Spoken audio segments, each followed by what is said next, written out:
بسم اللہ الرحمن الرحیم۔ اسٹوڈنٹس، آج ہم سٹارٹ کریں گے سورۃ البقرہ کا رکوع نمبر 2۔ اس میں ہم پڑھیں گے منافقین کی علامات اور نشانیاں۔ پیچھے جو ہم نے لیکچر پڑھا تھا، جو لیسن ہم نے پڑھا تھا، اس میں ہم نے 2 گروہوں کی نشانیاں پڑھی تھیں، ان کی علامات پڑھی تھیں۔ ان میں 2 گروہوں کا ذکر تھا سورۃ البقرہ کے رکوع نمبر 1 میں، یعنی متقین اور دوسرے کفار۔ پہلے ہم سب سے شروع میں ہم نے متقین کی علامات پڑھی تھی، اس کے بعد ہم نے دوسرے گروہ کفار کے بارے میں پڑھا تھا، اور آج ہم تیسرے گروہ جو ہے منافقین کے بارے میں پڑھیں گے۔ جب آپ صلی اللہ علیہ وسلم کی دعوت کا آغاز ہوا تو آپ صلی اللہ علیہ وسلم کو مکہ میں کفار سے سابقہ پڑا، یعنی ایک گروہ مسلمانوں کا تھا اور دوسرا کفار کا۔ وہاں کفار جو ہے وہ اسلام کی مخالفت پر اترے، انہوں نے طرح طرح کے مظالم کیے مسلمانوں پر اور ظلم و ستم کی انتہا کر دی، یہاں تک کہ آپ صلی اللہ علیہ وسلم اور آپ کے صحابہ کو ہجرت کر کے مدینہ آنا پڑا۔ جب آپ صلی اللہ علیہ وسلم نے یہاں آ کر ایک اسلامی سلطنت کی بنیاد رکھی تو یہاں مسلمانوں کو ایک تیسرے گروہ یعنی منافقین سے سابقہ پڑا۔ ان کا سردار جو ہے عبداللہ بن ابی تھا۔ آپ صلی اللہ علیہ وسلم کی ہجرت مدینہ سے پہلے لوگ جو ہے اس کی بادشاہت پر جو ہے لوگوں کا اتفاق ہو رہا تھا، اور اس کو بادشاہ بنائے جانے پر جو ہے راہ دی جا رہی تھی۔ لیکن جب آپ صلی اللہ علیہ وسلم ہجرت کر کے مدینہ پہنچے تو میثاق مدینہ کی روح سے تمام فیصلوں کا جو آخری جو ہے وہ آپ صلی اللہ علیہ وسلم کو پیشوا تسلیم کیا گیا، اور جس وجہ سے اس کی جو ہے بادشاہت پر ضرب پڑی اور یہ جو ہے دل سے اسلام کا دشمن ہو گیا۔ بظاہر اس نے اسلام کا لبادہ اوڑھ لیا، لیکن اسلامی تحریک کے دوران اس نے ہر جگہ پر مسلمانوں اور اسلام کو نقصان پہنچانے کا کوئی موقع ہاتھ سے جانے نہیں دیا۔ تو ان لوگوں کو منافق کیوں کہا جاتا ہے؟ منافق جو ہے کا لفظ جو ہے وہ نفقہ سے نکلا ہے، اور اس کا مطلب ہوتا ہے سرنگ۔ نفقہ کہتے ہیں سرنگ کو، یعنی جس کے 2 منہ ہوتے ہیں۔ چونکہ جو شخص منافق ہوتا ہے اس کی بھی 2 زبانیں اور 2 منہ اور 2 دل ہوتے ہیں، وہ بظاہر کچھ اور ہوتا ہے اور اندر سے کچھ اور ہوتا ہے، اس وجہ سے اسے منافق کہا جاتا ہے۔ تو اس رکوع میں ہم ان کی نشانیاں پڑھیں گے۔ منافق کی بھی 2 اقسام بیان کی گئی ہیں، یعنی اعتقادی منافق اور نمبر 2 عملی منافق۔ اعتقادی منافق تو وہ ہیں جو عقیدے کے لحاظ سے بالکل ہی کافر ہوتے ہیں، لیکن اپنے کفر پر جو ہے وہ مکر و فریب کا پردہ ڈالتے ہیں اور اس مسلمانوں کے ساتھ گل مل کر اندر سے اسلام کو نقصان پہنچانے کی کوشش کرتے ہیں۔ یہ بھی کافر ہی ہوتے ہیں، لیکن بظاہر جو ہے وہ اپنے کفر پر مکر و فریب کا پردہ ڈال کر بظاہر دنیاوی فائدے اٹھاتے ہیں۔ دوسرا نمبر ہے عملی منافق۔ عملی منافق اسے کہتے ہیں جو زبان اور دل سے اسلام کا اقرار تو کرے، لیکن اسلامی تعلیمات پر عمل کرنے میں وہ سستی کا مظاہرہ کرے اور گناہوں پر بھی اصرار کرتا ہو، تو ایسا شخص عملی منافق کہلائے گا۔ تو اس آیت مبارکہ میں ہم پہلے اعتقادی منافقین کی نشانیاں پڑھیں گے۔ بسم اللہ الرحمن الرحیم۔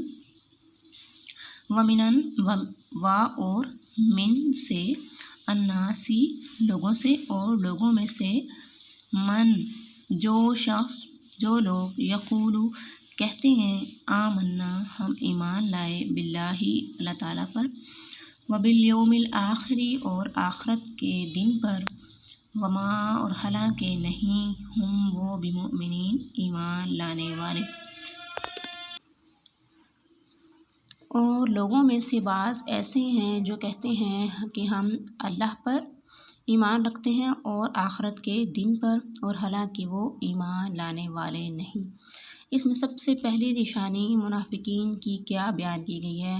ان کا جھوٹا ایمان کا دعویٰ، کہ یہ لوگ جھوٹا ایمان کا دعویٰ کرتے ہیں۔ زبان سے کیا کہتے ہیں کہ ہم اللہ تعالیٰ پر ایمان رکھتے ہیں اور آخرت کے دن پر بھی، یعنی ہم بھی مسلمانوں کی طرح اللہ پر بھی ایمان لاتے ہیں اور آخرت کے دن پر بھی۔ اور ایسا یہ کیوں کرتے ہیں؟ زبانی اسلام کا دعویٰ کیوں کرتے ہیں کہ وہ مسلمانوں کے ساتھ مل کر جو ہے دنیاوی فائدے حاصل کریں، اور ان کے ساتھ ان کے اندر کے بھید جان کر کفار سے ان کی اندر کی باتیں بتائیں اور ان کو اندر سے نقصان پہنچائیں۔ اور اللہ کہتا ہے کہ ان کا ایمان کا دعویٰ بالکل جھوٹا ہے جو لوگ زبان سے کہتے ہیں حالانکہ وہ ایمان لانے والے نہیں ہیں۔ اللہ تعالیٰ نے خود ہی ان کے ایمان کی نفی کر دی ہے کہ ان کے اندر ایمان کا ذرہ برابر بھی نہیں پایا جاتا، کیونکہ ایمان جو ہے وہ زبان سے اقرار اور قلبی تصدیق دو چیزوں کا نام ہے۔ یہ زبان سے اقرار تو کر لیتے ہیں اور قلبی تصدیق نہیں کرتے، یعنی کہ دل سے وہ اس پر قطعاً ایمان نہیں لاتے، ان کی زبانیں جو ہیں وہ جھوٹ بولتی ہیں۔ قرآن مجید میں اللہ تعالیٰ سورۃ منافقون کے شروع میں بھی اللہ تعالیٰ نے یہی بات بتائی ہے، اذا جاءک المنافقون قالوا نشهد انک لرسول اللہ واللہ یعلم انک لرسول واللہ یشہد ان المنافقین لکاذبون، کہ جب منافقین آپ کے پاس آتے ہیں تو کہتے ہیں کہ ہم گواہی دیتے ہیں کہ آپ اللہ کے رسول ہیں، اور حالانکہ اللہ کو یہ بات پتہ ہے کہ آپ اس کے رسول ہیں، لیکن منافقین جو ہیں یہ آپ سے جھوٹ بولتے ہیں۔ منافقین کا یہ جو دعویٰ ہے یہ بالکل ایمان کا جھوٹا ہے اور یہ قطعاً بھی ان کا ایمان سے کوئی تعلق نہیں ہے۔ اگلی آیت مبارکہ میں کیا ہے ان کی دوسری نشانی؟ بسم اللہ الرحمن الرحیم، یخادعون، وہ دھوکہ دیتے ہیں اللہ تعالیٰ کو، والذین آمنوا، اور ان لوگوں کو جو ایمان لائے، وما یخدعون، اور نہیں وہ دھوکہ دیتے الا مگر انفسہم، اپنے آپ کو، وما یشعرون، اور وہ شعور بھی نہیں رکھتے۔ اس کا باب محاورہ ترجمہ، وہ لوگ اللہ اور ایمان والوں کو دھوکہ دیتے ہیں اور یہ در حقیقت وہ اپنے آپ کے اور کسی کو دھوکہ نہیں دیتے اور وہ اس بات کا شعور بھی نہیں رکھتے۔ اگلی ان کی کیا نشانی اللہ تعالیٰ نے بتائی ہے؟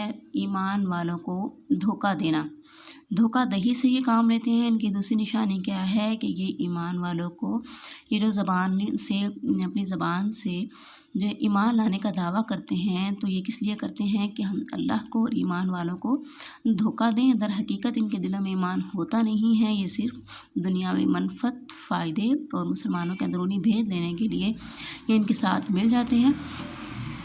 اور ایسا وہ کس لیے کر رہے ہوتے ہیں؟ وہ اپنی طرف سے تو اپنے تئیں تو وہ یہ سمجھ رہے ہوتے ہیں کہ ہم جھوٹا ایمان کا دعویٰ کر کے بے وقوف بنا رہے ہیں ایمان والوں کو اور ان کو دھوکہ دے رہے ہیں اور اللہ تعالیٰ کو بھی دھوکہ دینے کی کوشش کرتے ہیں۔ چونکہ انسان تو عالم الغیب نہیں ہے، وہ غیب کی باتیں نہیں جانتا، اس کو تو چند دن دھوکہ دے رہ سکتا ہے، لیکن اللہ تعالیٰ جو ہے وہ عالم الغیب ذات ہے، وہ تو ہر چیز جانتی ہے، دلوں کے بھید تک جانتی ہے، اس کو دھوکہ نہیں دیا جا سکتا۔ اس لیے اللہ تعالیٰ فرماتے ہیں کہ یہ اللہ تعالیٰ اور ایمان والوں کو دھوکہ نہیں دے رہے، در حقیقت یہ اپنے آپ کو دھوکہ دے رہے ہیں۔ وجہ کیا ہے کہ یہ دنیا میں تو چند دن کا یہ فائدہ حاصل کر لیں گے، لیکن آخرت میں کیا ہوگا؟ ان کو یہ دائمی عذاب سے دو چار ہوں گے اور ان کا جب پردہ فاش ہو جائے گا ان کے منافقت کا تو دنیا میں بھی ان کا اعتبار وغیرہ سب کچھ اٹھ جائے گا اور یہ دنیاوی فائدے سے بھی محروم ہو جائیں گے اور اخروی فائدے سے بھی۔ اور در حقیقت یہ جو ہے یہ بے وقوف لوگ اللہ اور اس کے ایمان والوں کو دھوکہ نہیں دے رہے، بلکہ در حقیقت یہ اپنی جانوں کو دھوکہ دے رہے ہیں۔ اور یہ دھوکہ دینے کی صورت کیا ہے اپنے آپ کو؟ کہ انہوں نے صرف دنیاوی چند روزہ زندگی کو ترجیح دی ہے آخرت پر، اس دنیا کے فائدے کو انہوں نے ترجیح فوقیت دی ہے آخرت کے فائدے پر، لہٰذا اور دنیا کی زندگی تو محض دھوکہ ہے، اس کا ساز و سامان تو چند دن کا ہے، لہٰذا یہ بے وقوف اپنے آپ کو در حقیقت دھوکہ دے رہے ہیں، کیونکہ اللہ کی ذات کو دھوکہ قطعاً نہیں دیا جا سکتا اور اللہ تعالیٰ کی ذات کا جو اس کی معیت ہے اور مدد ہے وہ ایمان والوں کے ساتھ ہے، لہٰذا ایمان والوں کو بھی دھوکہ نہیں دیا جا سکتا۔ اگلی آیت مبارکہ دیکھیں، بسم اللہ الرحمن الرحیم، فی قلوبہم، ان کے دلوں میں مرض، بیماری ہے، فزادہم اللہ، بس زیادہ کر دیا ان کو اللہ تعالیٰ نے مرضاً، بیماری میں، ولہم، اور ان کے لیے عذاب علیم، دردناک عذاب ہے، بما، اس لیے کہ کانوا، تھے، یکذبون، جھوٹ بولتے۔ ان کے دلوں میں بیماری ہے، بس اللہ نے ان کی بیماری کو زیادہ کر دیا اور ان کے لیے دردناک عذاب ہے، اس لیے کہ وہ جھوٹ بولتے تھے۔ تیسری ان کی کیا نشانی علامت ہے؟ ان کے دلوں میں نفاق کا مرض ہے، ان کے دلوں میں نفاق کا مرض ہے، ان کی بیماری ہے، یعنی ایمان ان کے اندر نہیں ہے، ان کے اندر نفاق کا روگ ہے، بیماری ہے، تو اللہ تعالیٰ نے ان کو عذاب کے طور پر ان کی بیماری کو بڑھا دیا۔ اور ان کے لیے دردناک عذاب ہے۔ جب انہوں نے ایمان کی بجائے کفر کو ترجیح دی اور اپنے دلوں میں کفر کے روگ کو اور منافقت کے روگ کو اپنے دلوں میں انہوں نے شامل کیا، اس کو پسند کیا، تو اللہ تعالیٰ نے ان کو سزا کے طور پر کیا کیا کہ اللہ تعالیٰ نے ان کے نفاق کی بیماری کو بڑھا دیا، زیادہ کر دیا، اس میں اضافہ کر دیا۔ نفاق کی بیماری میں اضافے کی کیا صورتیں ہیں؟ تو مفسرین کہتے ہیں کہ اس کی کچھ صورتیں ہیں، مثلاً یہ کہ جب یہ اپنی بعض تدابیر کو پورا ہوتے ہوئے دیکھتے تو خوش ہوتے اور انہیں اپنی تدابیر جو ہیں، اپنی تجاویز ان پر زیادہ اعتماد ہونے لگتا اور یہ اپنے کفر میں، اپنے چالوں میں مزید بڑھنا شروع کر دیتے اور زیادہ۔ دوسری اس کی صورت یہ ہے کہ جب بھی مسلمانوں کو کوئی نعمتیں نصیب ہوتی ہیں، اللہ تعالیٰ کی طرف سے کامیابیاں نصیب ہوتی ہیں، تو ان کے دلوں میں حسد، بغض، کینہ، عداوت وغیرہ اور زیادہ ان کے دلوں میں بڑھنا شروع ہو جاتا۔ تو یہ ان کے نفاق کی کچھ صورتیں ہیں جو بتایا گیا ہے کہ اللہ تعالیٰ نے ان کی بیماری کو اور زیادہ کر دیا۔